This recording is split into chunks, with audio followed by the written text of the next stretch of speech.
आज से हज़ारों साल कबल इस रोए ज़मीन पर जहाँ नमरूद, शद्दाद, बख्त नसर और फ़िरौन जैसे मुतकब्बिर, जालिम और ऐश पसंद बादशाहों ने हुकूमत की, वहीं अल्लाह के कुछ नेक बंदे ऐसे थे जिन्हें अल्लाह ने ज़मीन पर हुकूमत दी और उन्होंने अल्लाह की इताअत करते हुए बेमिसाल हुकूमत चलाई और लोगों को अल्लाह से करीब किया।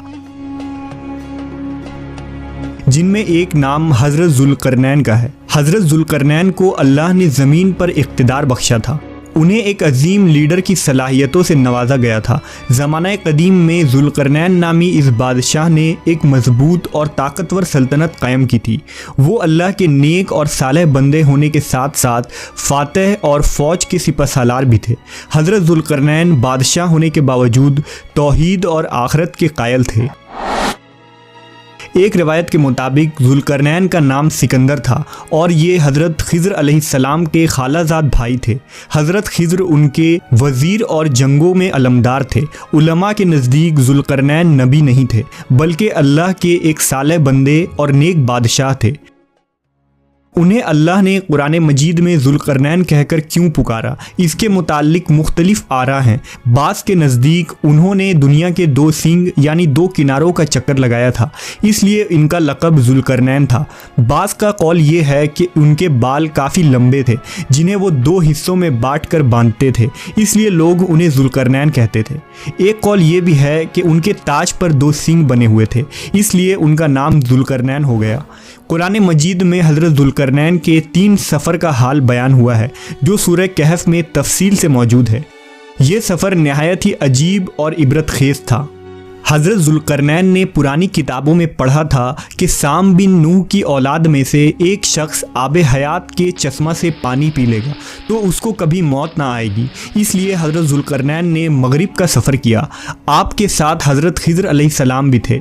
वो आब हयात के चश्मे तक पहुँच गए और उसका पानी पी लिया, मगर हज़रत ज़ुल्क़रनैन के मुक़द्दर में ये पानी पीना नहीं था, वो महरूम रह गए। इस सफ़र में आप मगरिब के जानिब रवाना हुए। आपने वो सब मंजिलें तय करके एक ऐसे मुकाम पर पहुंच गए जहां सूरज गुरूब के वक्त ऐसा नज़र आया कि वो एक सयाह चश्मा में डूब रहा है, जैसा कि समुद्री सफ़र करने वालों को आफताब सूरज के काले पानी में डूबता नज़र आता है।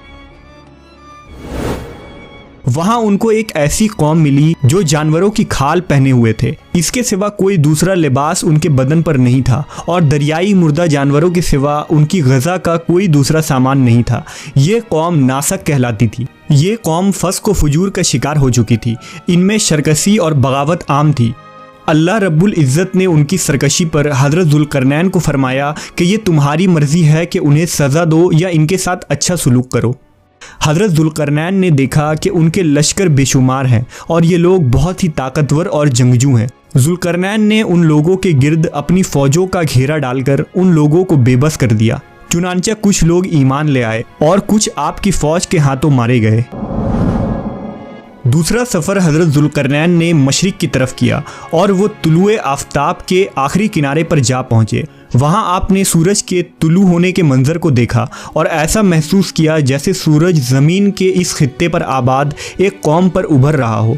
ये लोग बगैर लिबास और मकान के गारों में रहा करते थे। इनके पास सर छुपाने के लिए छत तक नहीं थी। वो बेसहारा, कमज़ोर और लाचार लोग जानवरों की तरह गारों में ज़िंदगी बसर कर रहे थे। हज़रत ज़ुल्क़रनैन ने इस कौम की तरबियत की, उनके लिए लिबास और छत का बंदोबस्त फरमाया और इज़्ज़त के साथ ज़िंदगी गुजारने के जौहर सिखाए और इस कौम की तमाम ज़रूरियात का इंतज़ाम फरमाया। हज़रत ज़ुल्क़रनैन ने यहाँ अपना सफ़र ख़त्म न किया बल्कि वो शुमाल की तरफ बढ़े और शुमाली जानिब में वो कफ़कास के पहाड़ी इलाकों तक जा पहुँचे। वहाँ उन्हें कौम मिली। उन लोगों ने हज़रत ज़ुल्क़रनैन के हुस्न सलूक से मुतासिर होकर ये इल्तिजा की कि पहाड़ के उस जानिब एक कौम आबाद है जो याजूज माजूज कहलाती है। याजूज माजूज हमला करके हर वक्त उन्हें परेशान करते रहते हैं। अगर मुमकिन हो तो उनके 2 घाटियों के दरमियान जो दर्रे हैं उन्हें बांट दीजिए और इस सिलसिला में जो लागत आए वो हम देने को तैयार हैं। चुनांचे हज़रत ज़ुल्क़रनैन ने उनकी इस दरख्वास्त को मंजूर कर लिया और कहा कि तुम्हारी माली अमदाद की मुझे ज़रूरत नहीं, अल्लाह का दिया हुआ बहुत कुछ मौजूद है। अलबत्ता कुछ मज़दूर तुम मुहैया कर दो तो मैं ऐसी दीवार बना दूंगा जो नहायत ही मजबूत होगी। लिहाजा पहले लोहे के बड़े बड़े तख्तियों के ऊपर नीचे तहें जमाई गईं, जिनकी बुलंदी दोनों तरफ की घाटियों तक पहुंच गई। तो लोगों को हुक्म दिया कि खूब आग भड़काओ। इस काम के लिए लकड़ी और कोयला को इस्तेमाल में लाया गया। जब लोहा आग की तरफ सुर्ख हो गया तो पिघला हुआ तांबा ऊपर से डाला गया, जो लोहे के चादरों की दर्जों में जमकर पेवस्त हो गई और ये सब कुछ मिलकर पहाड़ सा बन गया। बुलंदी की वजह से इसके ऊपर चढ़ना भी मुश्किल था, इसे तोड़ा भी नहीं जा सकता था। जब ये दीवार तामीर हो गई तो हज़रत ज़ुल्करनैन ने अल्लाह का शुक्र अदा किया, जिसने ये दीवार बनाने और लोगों को आए दिन की परेशानियों से निजात दिलाने की तौफीक बख्शी, मगर साथ ही लोगों को ये भी बताया कि ये दीवार अगरचे बहुत मजबूत और मुस्तहकम है, मगर ये लाजवाल नहीं। जो चीज़ भी बनी है बाला आखिर फ़ना होने वाली है, जब तक अल्लाह को मंजूर है कायम रहेगी, और एक वक्त ऐसा आएगा कि ये दीवार तबाह हो जाएगी। तबाही का ये वक्त क़यामत के करीब होगा। दरअसल याजूज माजूज याफिस बिन नूह की औलाद में से हैं। ये एक फसादी कौम है। इन लोगों की तादाद बहुत ही ज़्यादा है।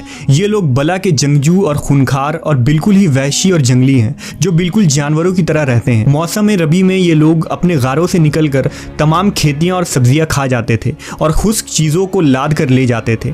आदमियों और जंगली जानवरों, यहाँ तक कि सांप, बिच्छू, गिरगिट और हर छोटे बड़े जानवरों को खा जाते थे। रिवायतों के मुताबिक याजूज माजूज रोज़ाना इस दीवार को तोड़ते हैं और दिन भर जब मेहनत करते करते उनको तोड़ने के करीब हो जाते हैं तो उनमें से एक कहता है कि अब चलो, बाकी को कल तोड़ लेंगे। दूसरे दिन अल्लाह के हुक्म से वो दीवार वैसी ही मजबूत बन जाती है। जब इस दीवार के टूटने का वक्त आएगा तो उनमें से एक कहने वाला कहेगा कि अब चलो, इंशाअल्लाह कल इस दीवार को तोड़ लेंगे। इन लोगों के इंशाअल्लाह कहने की बरकत से दूसरे दिन दीवार टूट जाएगी। ये क़यामत के करीब होने का वक्त होगा। दीवार टूटने के बाद याजूज माजूज निकल पड़ेंगे और ज़मीन में हर तरफ फितना और फसाद और कत्ल व गारत करेंगे। कुरान पाक में जिस ज़ुल्करनैन का जिक्र मौजूद है, इनके मुताल्लिक मुफस्सरीन और मवर्रखीन ने मुख्तलिफ बादशाहों को ज़ुल्करनैन करार दिया है। कदीम दौर के बाद मुफस्सरीन का ख्याल था कि सिकंदर आज़म यानी अलेक्जेंडर द ग्रेट ही ज़ुल्करनैन था, लेकिन अक्सर उलमा ने इस राय को गलत करार दिया, क्योंकि सिकंदर यूनानी एक मुशरिक बादशाह था जो आतिश परस्त था, जबकि जदीद दौर के उलमा व मुफक्करीन ने साइरस आज़म यानी ईरान के शहंशाह खुरस को ही ज़ुल्करनैन करार दिया है, क्योंकि कुरान पाक में बयान करदा ज़्यादातर निशानियाँ उस पर सादिक आती हैं। बहरहाल ज़ुल्करनैन के इस सफ़र और वाक़यात का अहम पहलू ये है कि उसने लोगों के साथ न सिर्फ नरमी का रवैया इख्तियार किया, बल्कि उनकी हर मुमकिन मदद की और अपनी ताकत व क़ुव्वत और शान व शौकत पर कभी गुरूर व तकब्बुर न किया, बल्कि इन तमाम नेमतों का शुक्र बजा लाया। और ये अजीम बादशाह कायनात के हकीकी बादशाह की इताअत और रज़ा के लिए हमेशा सजदा रेज़ रहा।